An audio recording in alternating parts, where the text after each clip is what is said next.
नमस्कार दोस्तों, मैं ईश्वर छोक्कर आपका स्वागत करता हूं यूपीएससी प्रिंसिपल के जो एडमिनिस्ट्रेशन एंड फाइनेंस के रूल्स हैं उनके साथ डिस्कस करने के लिए। तो देरी न करते हुए क्वेश्चन फर्स्ट देखेंगे। Upgradation of a post means किसी पोस्ट का अपग्रेडेशन जो होता है उसका क्या मतलब होता है।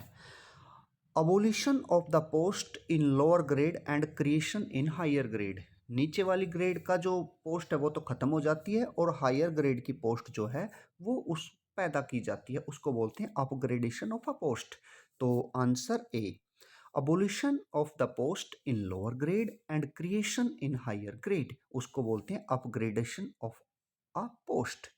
Second, which of the following sectors is not converted for non-entitled officers to travel by air in economy class in LTC। जो आपको LTC मिलती है 3 इयर्स के गैप में, तो उसमें आप बाय एयर ट्रैवल कर सकते हैं, लेकिन कहाँ से कहाँ आप ट्रैवल नहीं कर सकते। एक बार क्वेश्चन फिर सुनेंगे।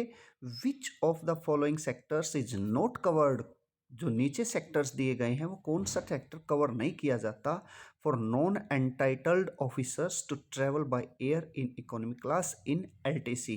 एलटीसी में आप कहाँ से कहाँ नहीं जा सकते इकोनॉमिक क्लास में, तो आप between Delhi, Mumbai and Dadra and Nagar Haveli यहाँ नहीं जा सकते। दिल्ली, मुंबई एंड दादर एंड नगर हवेली जो है आप इकोनॉमी क्लास में एलटीसी जब मिलती है आपको तो एयर के थ्रू यानी बाय एयर आप हवाई जहाज़ से नहीं जा सकते। कहाँ कहाँ जा सकते हैं? बिटवीन कलकत्ता और Guwahati and any place of any R. ठीक है, कोलकाता गुवाहाटी जा सकते हैं आप। बिटवीन दिल्ली, अमृतसर और एनी प्लेस ऑफ J&K जा सकते हैं। कलकत्ता, चेन्नई और भुवनेश्वर एंड पोर्ट ब्लेयर जा सकते हैं, लेकिन कहाँ नहीं जा सकते आप? दिल्ली, मुंबई, दादर एंड नगर हवेली आप नहीं जा सकते। Third, which of the following sector actions can not be taken against government servant for misuse of LTC. LTC के मिसयूज करने के कारण कौन सा एक्शन गवर्नमेंट सर्वेंट के अगेंस्ट आप नहीं कर सकते, मीन्स अथॉरिटी नहीं कर सकती। तो कौन सा नहीं कर सकता? Pecuniary fine within prescribed ceiling. तो पेक्यूनियरी फाइन नहीं लगाया जा सकता विद इन प्रिस्क्राइब्ड सेलिंग के साथ। ये जो फाइन ऑफ है ये जो नहीं किया जा सकता। तो विच वन, फिर से सुनेंगे, which one of the following actions can not be taken. नीचे जो एक्शन दिए गए हैं एक गवर्नमेंट सर्वेंट के अगेंस्ट कि उसने मिसयूज किया है एलटीसी का, उस के अगेंस्ट कौन सा एक्शन नहीं किया जा सकता? Pecuniary fine within prescribed ceiling. ठीक है, सेलिंग ये नहीं किया जा सकता। Please identify the item from among the following which can not be deducted from subsistence allowance payable to a government servant placed under suspension. Identify कीजिए उस item को जो नीचे आइटम दिए गए हैं विच कैन नॉट बी डिडक्टेड, जिसको नहीं डिडक्ट किया जा सकता, काटा जा सकता। कहाँ से? फ्रॉम द सबसिस्टेंस अलाउंस, जो अलाउंस उसको मिलेंगे payable to a government servant place under suspension, जो सस्पेंशन के अंदर उसको अलाउंस मिलेंगे, तो वो कौन सा अलाउंस जो है वो काटा नहीं जा सकता, डिडक्टेड नहीं किया जा सकता। तो वो कौन सा है? जीपीपी सब्सक्रिप्शन नहीं काटा जा सकता। हाउस रेंट काटा जा सकता है, इनकम टैक्स और CGHS कंट्रीब्यूशन ये सब किए जा सकते हैं, लेकिन जीपीपी सब्सक्रिप्शन उसका अलाउंस जो है डिडक्ट नहीं किया जा सकता। GPP subscription allowance. Which one of the following documents is not required to be supplied to the charged officer along with the charge sheet? जब किसी ऑफिसर का चार्ज डिस्चार्ज किया जाता है, उसको सस्पेंड किया जाता है, तो जो चार्ज ऑफिसर्स होते हैं वो उसको चार्ज शीट के साथ क्या नहीं कहते कि आपको ये चीज़, इस चीज़ की और रिक्वायरमेंट है। वो क्या चीज़ है वो देखते हैं क्या है। वो आपका वो कॉपी ऑफ प्रिलिमिनरी इंक्वायरी, ये चीज़ नहीं मांगी जा सकती। ठीक है, फिर से सुनेंगे कि कॉपी ऑफ प्रिलिमिनरी इंक्वायरी कि which one of the following documents is not required to be supplied to the charge officer along with the charge sheet. कि चार्ज शीट के साथ वो और दूसरी चीज़ क्या रखें, ये नहीं रखी जा सकती कि कॉपी ऑफ प्रिलिमिनरी इंक्वायरी ये नहीं रखी जा सकती। नेक्स्ट है, out of turn allotment of quarter on medical grounds is not possible of to patients of. भाई मेडिकल ग्राउंड पे जो किसी पेशेंट को क्वार्टर मिलता है, किस कैटेगरी के पेशेंट को क्वार्टर नहीं मिल सकता? आउट ऑफ टर्न अलॉटमेंट के through, out of turn allotment के थ्रू मेडिकल ग्राउंड पे किस बीमारी के पेशेंट को नहीं मिल सकता? तो लीवर एंड किडनी ट्रांसप्लांट, जिस पेशेंट ने लीवर और किडनी ट्रांसप्लांट किया हो उसको नहीं मिल सकता। हार्ट एलिमेंट को मिलता है, दिल की बीमारी, ट्यूबरकुलोसिस इसको मिलता है, और कैंसर के मरीज को मिलता है out of turn allotment quarter medical ground पे। किस पेशेंट को मिलता है? दिल की बीमारी को, टीबी को और कैंसर को। लेकिन लीवर एंड किडनी ट्रांसप्लांट जिसने कराया उसको नहीं मिलेगा। The scheme relating to compassionate appointment of dependence does not cover. जो स्कीम बनाई है गवर्नमेंट ने कि कंपेशनेट अपॉइंटमेंट, भाई सहानुभूतिपूर्ण अपॉइंटमेंट दी जाती है डिपेंडेंट्स को, डज नॉट कवर। इसमें क्या चीज़ नहीं आती? इसमें कौन सी चीज़ नहीं आती? इसमें नहीं आती an ex employ serving jail term, कि भाई कोई एक्स एम्प्लॉय है जो सर्विंग जेल टर्म, जो मीन्स जेल में भी जा चुका है, तो उसको नहीं मिलेगी। किस किस को मिलेगी? A government servant who dies in service, इसको मिल जाएगी। एक गवर्नमेंट सर्वेंट जो अपनी सर्विस के दौरान मारा गया है उसको कंपेशनेट अपॉइंटमेंट मिलेगी। A government servant retired on medical ground, एक गवर्नमेंट सर्वेंट मेडिकल ग्राउंड पे रिटायर हो गया before attaining the age of 55 years, 55 years की एज प्राप्त करने से पहले, उसको भी, उसके बच्चों को भी जॉब मिल जाएगी, रिलेटिव्स को।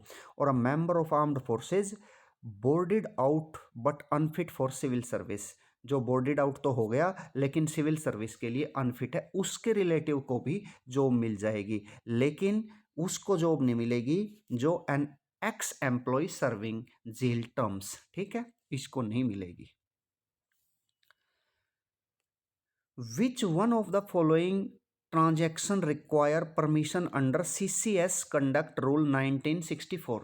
जो नीचे ट्रांजैक्शन दिए गए हैं वो कौन सा परमिशन रिक्वायर करता है transaction under CCS conduct rule 1964 में? जो CCS कंडक्ट के रूल बने थे ना 1964 में, उसमें किस तरह की परमिशन चाहिए ट्रांजैक्शन में, जब ट्रांजैक्शन करनी है तो वो कैसी चाहिए? तो वो है आपका टू परचेज प्रॉपर्टी अब्रोड। देखो भाई, आप अपने देश में प्रॉपर्टी खरीद सकते हैं, लेकिन गवर्नमेंट एम्प्लॉय होने के कारण कोई ट्रांजैक्शन आप करेंगे तो आपको परमिशन लेनी पड़ेगी जब आप विदेश में प्रॉपर्टी खरीदेंगे। कहाँ ज़रूरत नहीं पड़ती? To approach court of law for redress of service grievance, ये हो सकता है। To open a bank account jointly with a non government servant, यहाँ भी हो सकता है। To appear before the parliamentary committee for evidence in official capacity, यहाँ भी हो सकता है, ठीक है। तो एक बार फिर समझेंगे क्वेश्चन को फिर समझेंगे। विच of the following transaction require permission under CCS conduct rule 1964? 1964 में CCS कंडक्ट रूल है जो उसमें परमिशन की, ट्रांजैक्शन में रिक्वायरमेंट कहाँ है परमिशन की? कि भाई वो रिक्वायरमेंट है टू परचेज प्रॉपर्टी अब्रोड, विदेश में प्रॉपर्टी यदि खरीदनी है तो आपको परमिशन लेनी पड़ेगी। Next, which of the following situations will not call for a review DPC? Review DPC के लिए कॉल नहीं की जाएगी, किस सिचुएशन में? किस सिचुएशन में नहीं की जाएगी? तो देखते हैं। While where eligible persons were omitted to be considered, ये तो ठीक है। Where ineligible persons were considered by mistake, ये भी ठीक है। तो आगे चलते हैं। When one of the members of DPC was absent and did not participate in its proceedings, जब कोई मेंबर जो है ना DPC का वो एबसेंट हो जाए and did not participate in its proceedings, और इसकी कार्यों में, इसकी प्रोसीडिंग्स में पार्टिसिपेट न करे, तब under which one of the following conditions the lines acquired by a government shall be terminated? किस कंडीशन में जो लाइन अक्वायर्ड की गई है गवर्नमेंट द्वारा shall be terminated, उसको टर्मिनेट किया जाएगा? किस कंडीशन में? On joining another organisation, on instant absorption. एक बात बताइए, गवर्नमेंट सर्वेंट है और कोई और भी ऑर्गेनाइजेशन वो ज्वाइन कर लेगा तो उसको टर्मिनेट तो किया ही जाएगा ना, ठीक है। कब नहीं किया जाएगा? वाइल ऑन डेपुटेशन, डेपुटेशन पे वो है नहीं, वाइल ऑन लीव, लीव पे है तब भी नहीं, अंडर सस्पेंशन है तब भी नहीं। लेकिन यदि उसने कोई ज्वाइन या कोई ऑर्गेनाइजेशन फिर से ज्वाइन कर लिया तो उसको टर्मिनेट कर दिया जाएगा गवर्नमेंट एम्प्लॉय को। Navodaya Vidyalaya Samiti deputes a teacher for a day's training at NCERT new Delhi. Navodaya Vidyalaya Samiti जो है एक टीचर को डिप्यूट करती है एक दिन की ट्रेनिंग एनसीईआरटी नई दिल्ली में। The teachers travels from his, जो टीचर्स है वो टीचर है, ये टीचर्स नहीं है, sorry. The teacher travels from his residence in Delhi to the venue of training. वो टीचर्स ट्रेवल करता है रेजिडेंस, अपने रेजिडेंस जो दिल्ली में, वहाँ से to the venue of training. The NCERT deputes him further to visit to schools in Delhi. फिर NCERT क्या करती है? उसको डिप्यूट्स करती है कि भाई 2 स्कूलों में और जाना है आपने। What will be the TA entitlement to the teacher. उस टीचर के लिए टीए क्या बनेगा? ट्रैवलिंग अलाउंस क्या बनेगा उस टीचर के लिए? प्रतिपूर्ति। तो उस टीचर के लिए क्या बनेगा? उसके लिए बनेगा conveyance reimbursement to cover cost of travel to visit schools. यानी conveyance reimbursement to cover cost of travel to visit schools. वो प्रतिपूर्ति जो वो उन स्कूल्स में जाके उसका जितना, यानी जितने उसके पैसे लगे हैं ना, वो उसको वापस मिल जाएंगे। वापस मिल जाएंगे मीन्स टीए एंटाइटलमेंट हो जाएगा उसका। तो क्या बनेगा? एक बार फिर सुनेंगे। नवोदय विद्यालय समिति जो है डिप्यूट करती है, जिम्मेवारी देती है ट्रेनिंग, एक दिन की ट्रेनिंग की एनसीईआरटी की नई दिल्ली में, ठीक है। वो जाता है अपने घर से ट्रेनिंग वेन्यू पे, वहाँ से वो उसको एनसीईआरटी डिप्यूट कर देती है 2 स्कूलों में और। तो उसको कितना टीए मिलेगा? तो मिलेगा conveyance reimbursements to cover cost of travel to visit schools. जितना किराया, जितने पैसे उसके स्कूल्स जाने में लगे हैं, तो वो पैसे उसको मिल जाएंगे। तो B answer is your correct answer. In an inquiry under rule 14 of CCS. एक इंक्वायरी है in an inquiry under rule 14 of CCS, CCA rules. तो सीसीए की फुल फॉर्म क्या है? Classification control and appeal. Classification control and appeal rules 1965। The following persons participate. जो नीचे कुछ person दिए गए हैं वो पार्टिसिपेट करते हैं as mentioned in a private publication. Private publication में, फिर से सुनेंगे, in an inquiry under rule 14 of CCS या सीसीए रूल्स। उनकी इंक्वायरी, एक किसी इंक्वायरी में जो रूल 14 सीसीएस के रूल 14 या सीसीए के रूल 14 1965 के नीचे कुछ पर्सन्स के इंक्वायरी हो रही है, वो पार्टिसिपेट करते हैं उस इंक्वायरी में as mentioned in private publication. तो ये एक बार सुनेंगे इनको। इंक्वायरी ऑफिसर है वो, प्रेजेंटिंग ऑफिसर है, investigating officer who conducted preliminary inquiry वो ऑफिसर है, और witness is listed in charge sheet, और वो विटनेस जो चार्जशीट में लिस्टेड है, जिनके नाम मेंशन किए गए हैं, ठीक है। तो वो क्या है? Which one of the following option is correct. तो जो ये ऑप्शन दिए गए हैं कौन कौन शामिल हो सकते हैं, तो ऑप्शन कौन सा करेक्ट है? तो ऑप्शन जो करेक्ट है वो आपका सी करेक्ट है। 1, 2, 4 and the charged officer and witness on behalf. 1, 2, 4 and the charge officer on behalf, यानी इंक्वायरी ऑफिसर आ जाएंगे, प्रेजेंटिंग ऑफिसर आ जाएंगे, और फोर्थ आ जाएंगे witness listed in charge sheet. और कौन है? Charged officer and witnesses on his behalf. Witnesses, ये नहीं कि investigation officer investigating, charged officer and witnesses on his behalf. यानी कि कोई इन्वेस्टिगेशन चल रहा है in an inquiry under rule 14 of CCS, CCA rule 1965 में। फॉलोइंग पर्सन पार्टिसिपेट, ये नीचे कुछ पर्सन पार्टिसिपेट कर सकते हैं इंक्वायरी में। तो इंक्वायरी ऑफिसर हो सकता है, प्रेजेंटिंग ऑफिसर हो सकता है, और विटनेसेस लिस्टेड इन चार्जशीट, ये सारे हो सकते हैं। बहुत अच्छा क्वेश्चन आया है। तो additional quantum of 50% of basic pension shall be payable when the pensioner attains the age of. Additional quantum जो है ना 50% बेसिक पेंशन का कब दिया जाएगा किसी पेंशनर को, जब उसकी आयु कितनी हो जाएगी। तो एक बार देख लेते हैं ये चार्ज कितना होता है। 75 से 80 तक तो होता है आपका 50% बेसिक सैलरी का, ध्यान से समझना।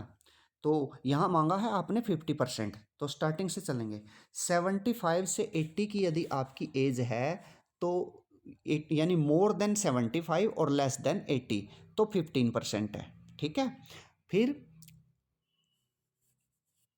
80 टू 85 यानी मोर देन 80 और लेस देन 85 है, तो बेसिक पेंशन का आपको मिल जाएगा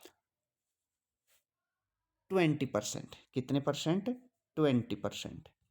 फिर आप 85 टू 90 है आपकी एज, यानी मोर देन 85 और लेस देन 90, तो आपको मिलेगा 30%। ये बहुत अच्छा रेशो है, कुछ भी आ सकता है, मोस्ट इंपॉर्टेंट क्वेश्चन है ये। 85 मोर देन आपकी एज मोर देन 85 और लेस देन 90 है, तो बेसिक पेंशन बेसिक सैलरी का आपको 30% पेंशन मिलेगी आपको। फिर आप मोर देन 90 और लेस देन 95 है, तो आपको मिल जाएगी 40%, ठीक है, बेसिक पेंशन। और आप यदि मोर देन 95 और लेस देन 100 तो आपको कितना मिल जाएगा? आपको मिल जाएगा 50%। कितना मिलेगा आपको? 50%। कब? जब मोर देन 95 और लेस देन 100 है, तो आपको 50% मिल जाएगा। तो आपका आंसर यहीं पे ख़त्म हो गया। आपका आंसर आ गया 95 ईयर्स। 95 ईयर्स मीन्स जब 95 ईयर्स के आप हो जाएंगे तो एडिशनल क्वांटम जो है वो आपको एडिशनल क्वांटम आपको मिल जाएगा 50% बेसिक पेंशन का। कब मिलेगा? जब आपकी एज 95 ईयर्स उससे ज़्यादा या 100 से कम हो जाएगी। लेकिन थोड़ा आगे भी चल पड़ते हैं भाई। सपोज करो आपकी एज हो गई मोर देन 100 बस, तो आपको 100% मिलेगा बेसिक सैलरी की पेंशन। तो एक बार फिर समझेंगे। 75 से 80, 75 टू 80 15 हो गया, 80 टू 85 20 हो गया, 85 टू 90 30 हो गया, 90 टू 95 40 हो गया, 95 95 टू 95 टू 150 हो गया, 95 टू 150 हो गया। और यदि 100 से अधिक है तो आपको 100% बेसिक सैलरी मिलेगी। तो यहाँ आपका क्वेश्चन क्या है? ये 95 ईयर्स है। Additional quantum of 55% of basic pension shall be payable when the pensioner attains the age of. जब पेंशनर की एज कितनी हो जाएगी? 95 हो जाएगी, तो बेसिक पेंशन का उसको 50% मिल जाएगा। नेक्स्ट क्वेश्चन पे चलते हैं। Children education allowance will not be admissible to an employ. जो चिल्ड्रन एजुकेशन अलाउंस है किस एम्प्लॉय को वो नहीं मिलेगा? वो नहीं मिलेगा किस कंडीशन में? For the period treated as dies non. इस पीरियड के लिए for period treated as dies non. इसका मतलब क्या है? अब डाइजनन का मतलब क्या है? इसका मतलब है a day on which no business can be done, यानी जिस पीरियड के दौरान आपने काम ही नहीं किया, यानी ड्यूटी पर ही नहीं थे आप, ड्यूटी से एब्सेंट होना, लीव लेना नहीं है, आप ऑन रोड रह गए, तो for a period treated as dies non. Dies non का मतलब है a day on which no business can be done. तो उस टाइम पीरियड के दौरान आपको चाइल्ड अलाउंस नहीं मिलेगा। For a period treated as dies non. Under suspension में भी मिलेगा आपको, एक्स्ट्रा ऑर्डिनरी लीव पे भी मिलेगा, स्टडी लीव पे भी मिलेगा आपको चाइल्ड अलाउंस, लेकिन for a period treated as dies non. Dies non का मीन है a day on which no business can be done, वो दिन जिस दिन आपने काम ही नहीं किया। The concept of confirmation in service या post has undergone a major change since 1/1/1998. Which one of the following is not a feature of new process? The concept of confirmation in service या post has undergone a major change. जो concept है conformation का आपकी service में बहुत बड़ा बदलाव आया उसमें 1/1/1998 से. विच one of the following is not the feature of the new process. New जो प्रोसेस आया है नीचे कुछ ऑप्शंस दिए गए हैं, उनमें से एक कौन सा नहीं है इस कन्फर्मेशन के प्रोसेस में, एक कौन सा नहीं है? तो वो नहीं है आपका seniority is linked to confirmation. तो सीनियरिटी जो बनेगी कन्फर्मेशन से रिव्यू बनेगी वो आपकी डे ऑफ ज्वाइनिंग से बनेगी. ठीक है, तो seniority is linked to confirmation, ये नहीं है. तो confirmation is delinked from availability of permanent post. One time confirmation in service at any entry. Lien is right to hold post on regular basis. ये सारे बन जाएंगे, लेकिन seniority is linked to confirmation ये नहीं बनेगा. In which one of the following situation an APAR APAR will be required to be written? APAR जो है APAR होती है आपकी. In which one of the following situation, किस परिस्थिति में सिचुएशन में APAR जो है आपकी will be required to be written, उसको किस सिचुएशन में लिखा जाएगा? An officer is under suspension having worked for more than 3 months before suspension. उसकी लिखी जाएगी जो ऑफिसर सस्पेंशन में तो है लेकिन उसने सस्पेंशन से पहले 3 महीने तक काम किया है, जॉब की है, उसकी APR जो है लिखी जाएगी. ठीक है, किस की नहीं लिखी? ऑनरेरी वर्कर्स जो अवैतनिक होता है, ऑनरेरी होता है ना, अवैतनिक विदाउट सैलरी जो काम करते हैं नहीं. पार्ट टाइम वर्कर्स नहीं लिखी जाएगी. Workers who worked for less than 3 months in the relevant year, किसी वर्ष 3 महीने से भी कम काम किया, उनकी भी नहीं लिखी जाएगी. अवैतनिक की नहीं लिखी जाएगी. पार्ट टाइम वर्कर्स की नहीं लिखी जाएगी. लेकिन जिस ऑफिसर का सस्पेंशन हो गया और वो 3 महीने से ज़्यादा उसने काम किया है उसकी APR लिखी जाएगी. In which one of the following cases the suspension period will not be treated as duty. किस परिस्थिति में, किस केस में, जो नीचे कुछ केसेस दिए गए हैं, किस केस में suspension period will not be treated as duty, suspension period को ड्यूटी नहीं माना जाएगा. किस सिचुएशन में? In cases where suspension is not considered wholly unjustified. उस सिचुएशन में जब सस्पेंशन को ना माना गया हो अनुचित, अनजस्टिस गैर न्यायोचित नहीं माना गया हो. ठीक है, किस किस में माना जाएगा? Officials death while under suspension, वो मर जाए सस्पेंशन के दौरान तब भी माना जाएगा, ड्यूटी माना जाएगा. On reinstatement due to full exoneration ये भी माना जाएगा. और when a minor penalty is imposed, जब छोटी मोटी कोई पेनल्टी लग जाए तब भी उसकी सर्विस को काउंट किया जाएगा. ठीक है, ड्यूटी काउंट किया जाएगा. लेकिन in cases where suspension is not considered wholly in unjustified, जब सस्पेंशन को गैर न्यायोचित, अनजस्टिस, जस्टिस मीन्स न्यायोचित और अनजस्टिस न माना जाएगा, तब उसको सस्पेंशन पीरियड को ड्यूटी नहीं माना जाएगा. Travelling allowance in connection with an inquiry under CCS और CCA rules 1965 will not allow to. Travelling allowance किसको नहीं दिया जाएगा? इंक्वायरी में, विद एन इंक्वायरी अंडर किसको नहीं दिया जाएगा? The charged officer if inquiry is held at a station requested by him. उस चार्ज ऑफिसर को इफ इंक्वायरी इज हेल्ड, यदि इंक्वायरी की जाती है उस स्टेशन पे जिसकी चार्ज, जिस व्यक्ति को चार्जशीट हुआ है उसकी रिक्वेस्ट पे स्टेशन मिला है, तो वहाँ उसको ट्रैवलिंग अलाउंस नहीं दिया जाएगा. क्यों? उसने खुद कहा है भाई यहाँ के आप मेरी इन्वेस्टिगेशन कर लो, तो उसको ट्रैवलिंग अलाउंस कहाँ से मिलेगा?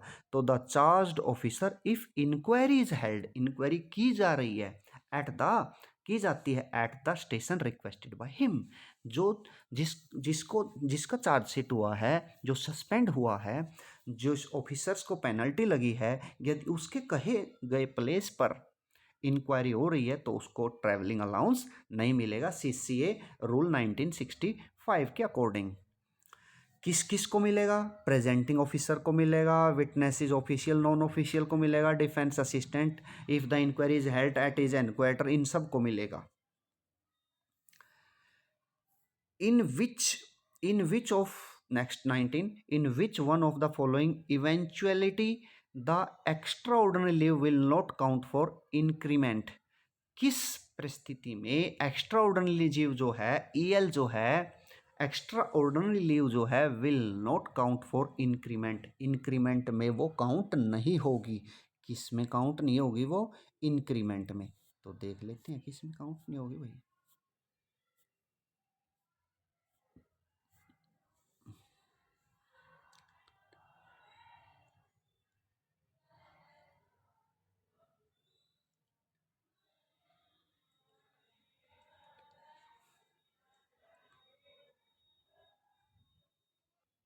तो इसमें काउंट नहीं होगी वो।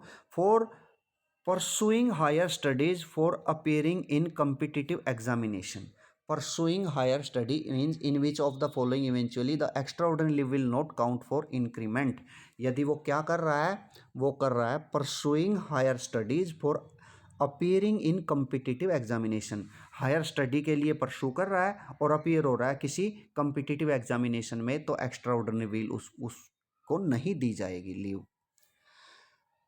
withdrawal of amount from GPF account is not permissible। भाई जीपीएफ अकाउंट से आप किस कंडीशन में पैसा नहीं निकाल सकते? किस कंडीशन में नहीं निकाल सकते? Payment of membership of elite club. किसी विशेष या उच्च कुलीन क्लब में आप मेंबरशिप लेने के लिए आपको पेमेंट करनी है, वहाँ आप जीपीएफ अकाउंट में से पैसा नहीं ले सकते। Payment of membership of elite club में यदि आप सदस्य बनना चाहते हैं तो आप जीपीएफ अकाउंट से पैसा नहीं निकाल सकते। कब निकालेंगे आप? For extensive repair of ancestral house. अपने पूर्वजों के घर की रिपेयर कर रहे हैं, आप जीपीएफ अकाउंट में से पैसा निकाल सकते हैं। एजुकेशन आउटसाइड इंडिया, भारत से बाहर कहीं पढ़ना चाह रहे हैं, आप पैसा निकाल सकते हैं।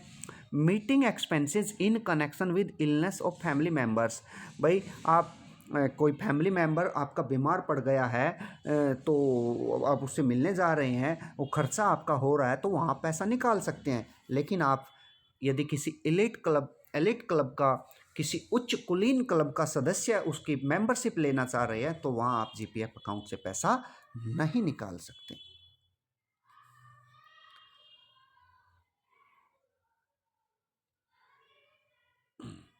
While deciding an appeal under CCS या CCA rule 1965, an appellate authority cannot। एक अपील डिसाइड करते हुए इस रूल 1965 के according appellant authority can not, appellate authority जो है वो क्या नहीं कर सकती? क्या नहीं कर सकती वो? Refuse to entertain the appeal. उस अपील को सुनने से मना नहीं कर सकती वो। ठीक है, refuse to entertain the appeal, उस अपील को सुनने से मना नहीं कर सकती appellate authority. An original application filed by a government servant before central administration tribunal. ठीक है, कैट, एक ओरिजिनल एप्लीकेशन जो दी जाती है, फिल की जाती है गवर्नमेंट सर्वेंट के द्वारा, कैट को तक एडमिनिस्ट्रेशन ट्रिब्यूनल को shall be time barred unless, कब तक उसको टाइम बैड नहीं किया जा सकता? जब तक कि where the government servant has good prima facie case in his favour. जब तक कि गवर्नमेंट सर्वेंट को गुड प्राइमा फेसिया केस ना हो उसके फेवर में, जब तक केस उसके फेवर में ना हो तब तक वो कैट के सामने एप्लीकेशन जो है वो फिल नहीं कर सकता।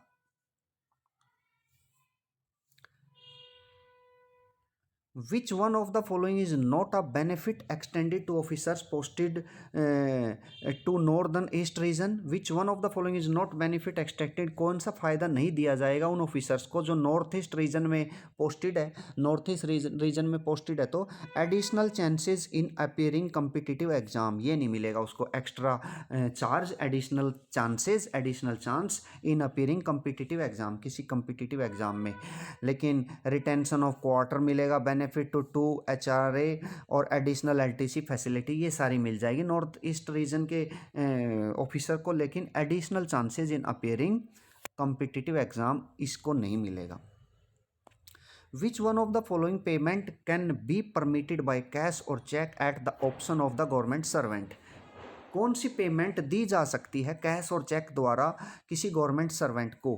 कैसी पेमेंट दी जा सकती है उसको? वो दी जा सकती है सैलरी बाय कैश भी हो सकती है और बाय चेक भी हो सकती है, अकाउंट में भी जा सकती है। फिर से सुनेंगे, which one of the following payment can be permitted by cash और cheque at the option of the government servant. वो क्या है आपकी, वो उसकी सैलरी। सैलरी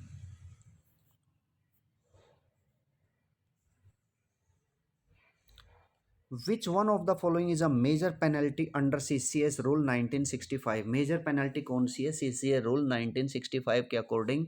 ये है compulsory retirement. Which one of the following is a major penalty under CCA Rule 1965?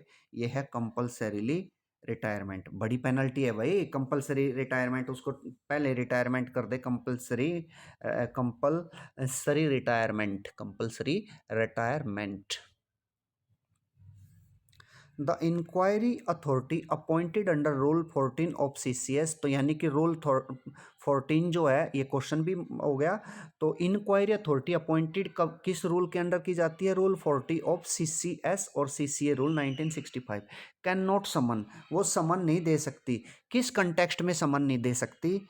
The investigating officer who conducted the preliminary inquiry, उस the investigating officer को summon the inquiry authority appointed under Rule 14 of CCS Rule 1965 cannot summon the investigating officer. Investigating officer को summon नहीं दे सकती। Who conducted the preliminary inquiry, जिसने प्राथमिक inquiry की है उसको समन नहीं दे सकती।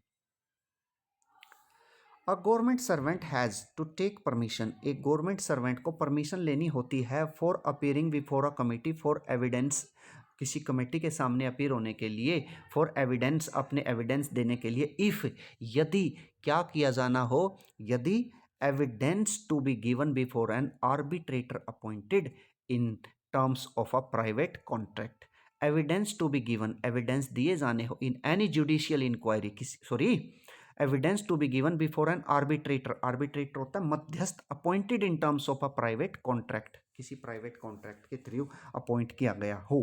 ठीक है, तो उस सिचुएशन में government servant has to take permission, government servant को परमिशन लेनी होगी for appearing before a committee for evidence, if evidence to be given before an arbitrator appointed in terms of a private contract. Sanction of GPF advance withdrawal shall remain current, एक sanction जो है, sanction होना है GPF का advance का, withdrawal का, cell remain current, वो जारी रह सकता है कब? When withdrawal is effected in instalment, जब विदड्रॉल इफेक्टेड हो इंस्टॉलमेंट में, इंस्टॉलमेंट में जब विदड्रॉल इफेक्टेड हो। Which one of the following is not a characteristic of child care leave, child care leave की विशेषता कौन सी नहीं है? तो there is no limit on number of days और occasion in the year of sanction such leave, तो ये तो विशेषता नहीं है ना भाई, इसकी लिमिट तो है कितने दिन की लीव मिलती है। तो LTC can not be availed during child care leave, ये ठीक है। Child care leave is to be sanctioned like earned leave, की जा सकती है। Child care leave shall be admissible for two eldest serving child, ये भी सच है। चाइल्ड केयर लीव जो है 2 बड़े बच्चों तक ही ली जा सकती है। Child care leave can be sanctioned for 2 eldest surviving child, लेकिन there is no limit on number of days और occasion in year of for sanctioning such leaves, ये नहीं है।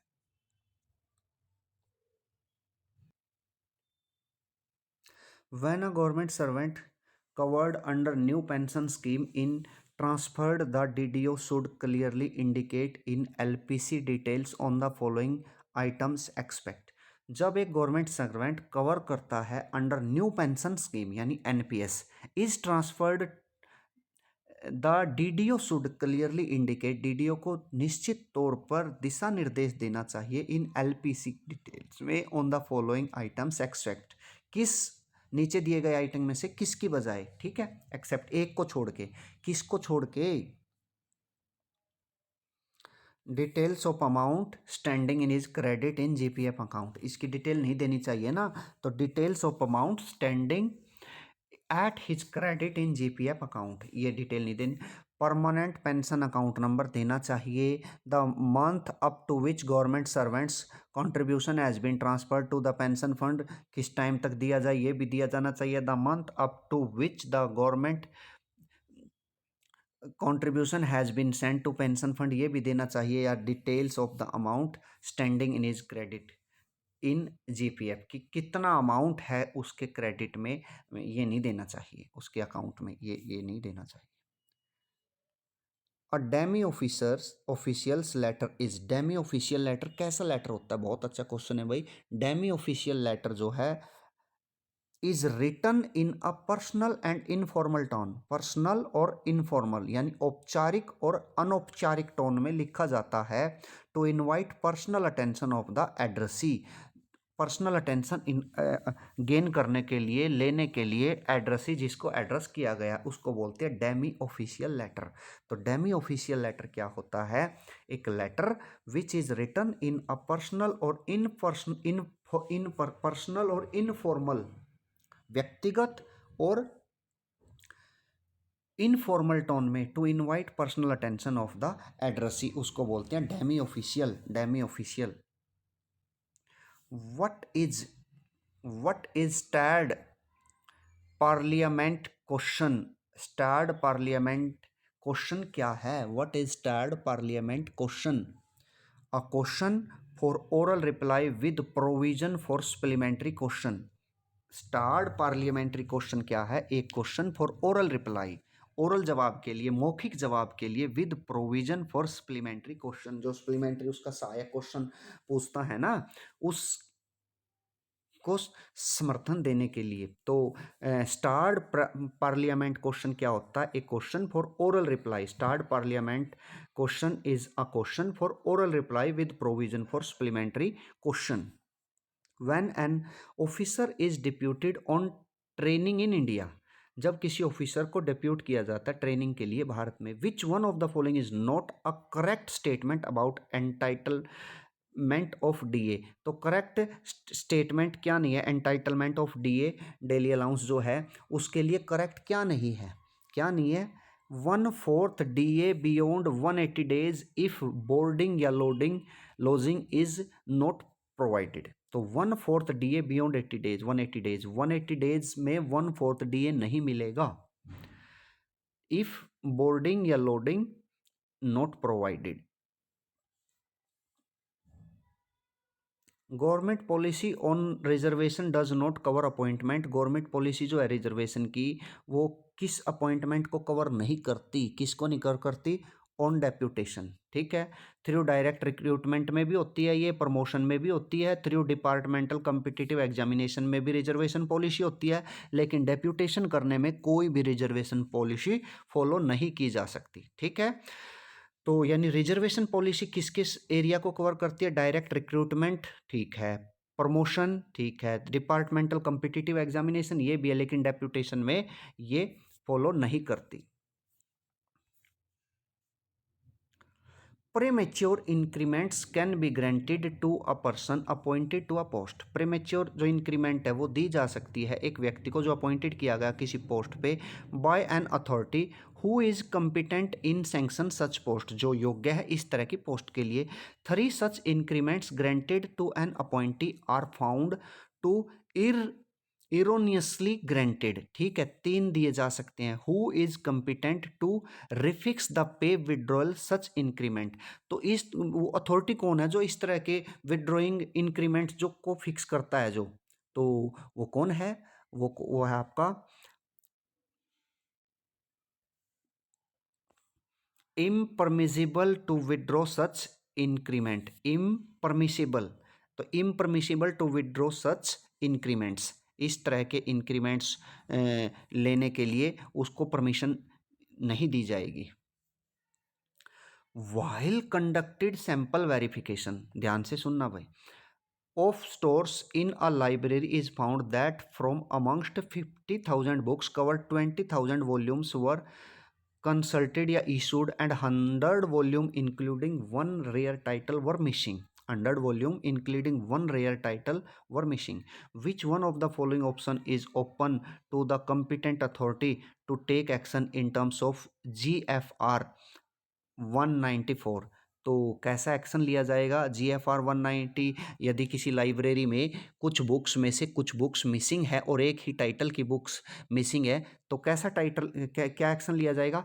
Ignore the loss being up to 5 per 1000 volumes.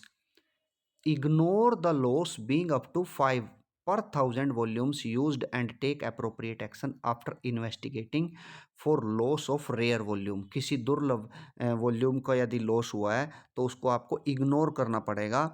The loss being up to 5 per 1000 यानी 1000 books में से यदि 5 miss हुई है तो आपको इग्नोर करना पड़ेगा, उसको कोई भी सज़ा नहीं देनी होगी.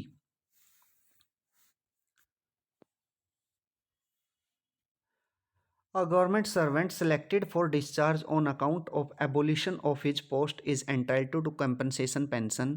एक गवर्नमेंट सर्वेंट जो उसको डिस्चार्ज किया जाता है on account of abolition of his post, अपनी पोस्ट का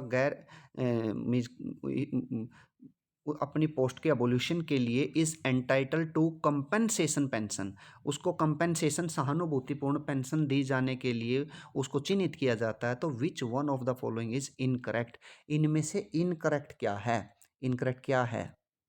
तो a government servant who is dismissed from service is not entitled to any pension whatsoever. वो गवर्नमेंट सर्वेंट जिसको कोई और पेंशन ना मिलती हो तो उसको कंपनसेशन पेंशन के लिए उसको चिन्हित किया जा सकता है.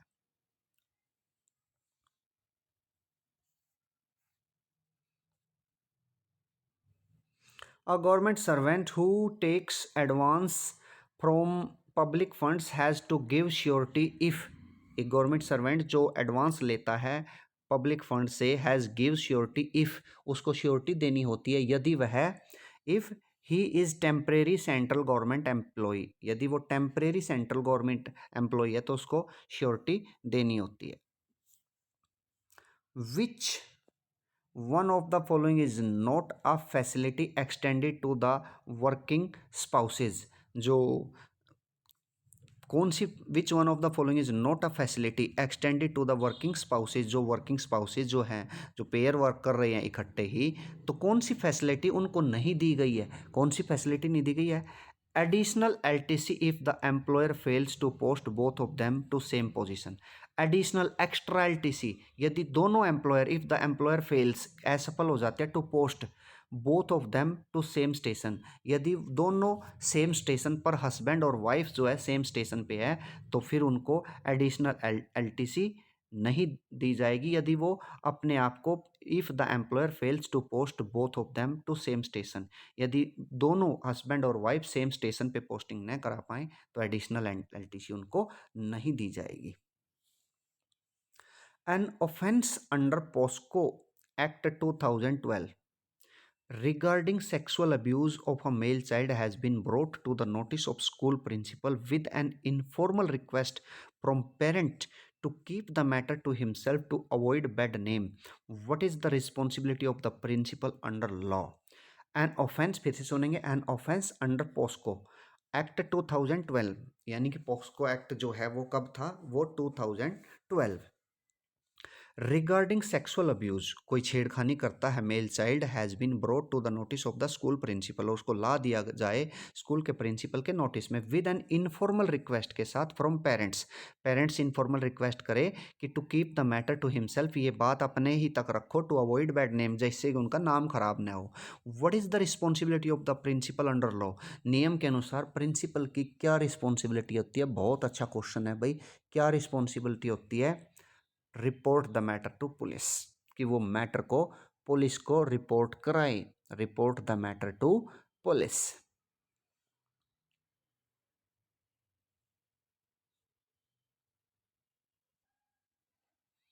The incentive scheme for promotion of working in Hindi covers the following categories except. Incentive scheme जो है फॉर प्रमोशन के लिए of working in Hindi covers the following categories except. किस किस कैटेगरी, कौन कौन सी तो कैटेगरी स्कीम के अंडर आती है और कौन सी नहीं आती। तो पहले तो यही देख लेते हैं कि कौन सी कैटेगरी नहीं आती इस स्कीम में। Official who use Hindi in official meetings, वो ऑफिशियल जो ऑफिशियल मीटिंग्स में हिंदी का इस्तेमाल करता है। The incentive scheme for promotion of working in Hindi covers the following categories. जो इंसेंटिव एक्स्ट्रा पैसे दिए जा सकते हैं प्रमोशन के लिए हिंदी में काम करने के लिए ऑफिस में, तो किसको?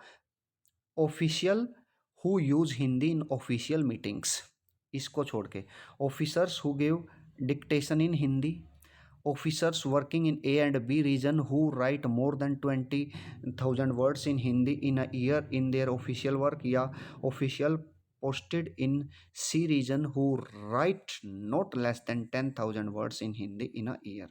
किसको भाई? Official who use Hindi in official meetings. In 42, in which of the following situation a government servant will not get full pay and allowance on revocation of suspension, suspension के दौरान किसको फुल पे नहीं मिल पाती, किस गवर्नमेंट ऑफिशियल को नहीं मिल पाती? तो ये नहीं मिल पाती आपके in case when suspension is not held to be wholly unjustified, in case when suspension is not held to be wholly unjustified, जब सस्पेंशन गलत तरीके से न किया गया हो तब। A penalty of a penalty of dismissal or removal from service is generally not imposed even in the proven case of, एक penalty of dismissal or removal from service is generally not imposed even in the proven case of, किस situation में penalty of dismissal or removal from service is generally not imposed even in the proven case of violating conduct rules regarding prior permission of property transaction, violation conduct rule regarding prior permission for property transaction। which one of the following concession is not admissible to persons with disability, which one of the following concession is not admissible, नीचे जो कुछ concession दिए गए हैं वो concession नहीं दिए जाएंगे उन व्यक्तियों को जो अयोग्य है, डिसेबिलिटी है जिनको, तो वो किसको नहीं दिए जाएंगे? Enhance number of chances over and prescribed number of attempts, enhance number of chances जो प्राप्त कर चुके हैं दिए गए chances over and prescribe number of attempts, और प्रिस्क्राइब नंबर ऑफ अटेम्प्ट्स यदि पर जितने अटेम्प्ट्स उनको ऑथोराइज हैं उतने दिए जा चुके हैं और इस कैटेगरी के अंदर वो अचीवमेंट नहीं कर पाए हैं तो उनको नहीं दिए जाएंगे। किनको? डिसेबल्स को। In term of political neutrality under CCS conduct rule 1964 and GID, thereunder neutrality does not imply neutrality while casting is what? Neutrality while casting is what? which of the following would not constitute an allegation of misconduct against a government servant? Constitute an allegation of misconduct, misconduct का allegation नहीं लग सकता against a government servant, किसमें? Performing at a level below outstanding, performing at a level below outstanding, outstanding से थोड़ा नीचे का level perform कर रहा है तो कोई उस पर दोषारोपण नहीं किया जा सकता।